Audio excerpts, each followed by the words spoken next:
আজকে ছিল আমাদের প্রধানমন্ত্রীর বার্থডে, আই মিন মেম্বার সাহেবের বার্থডে। তাই ভাবছিলাম ভালো করে যদি সেলিব্রেট করতে পারি তাহলে 5 লাখ টাকা করে যদি অ্যাকাউন্টে দেয় তাহলে পয়সাই পয়সা হোগা।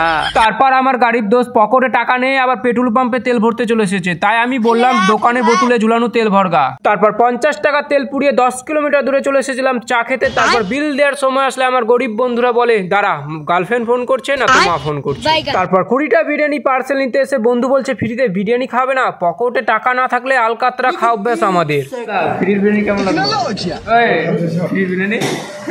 তারপর আমাদের বিরিয়ানি রেডি তো হয়ে গেছিল, বাট বন্ধুকে ফ্রিতে বিরিয়ানি খাওয়ার হসপিটাল না নিয়ে যেতে হয়। তারপর আমাদের বিরিয়ানি পার্সেল রেডি হয়ে গেছিল, কিন্তু আমার পেটে ছুঁচো ধরা ছিল, মনে হচ্ছিল আরেকটু হলে নাচতে শুরু করবে। তারপর আমি যেটার জন্য লুকিয়ে বেড়াচ্ছিলাম লাস্টে সেটা বহাতেই হলো ব্যাগ। কেকের দোকানে এসে দেখি এত ভিড়। তারপর মেম্বার সাহেবের কেক বলেছি বলে সবাই সাইড দিয়ে দোকানদার 10টা কেক খুলে দেখাতে লেগেছিল। তারপর আমাদের কিউট প্রধানমন্ত্রীর নাম লেখা হচ্ছিল।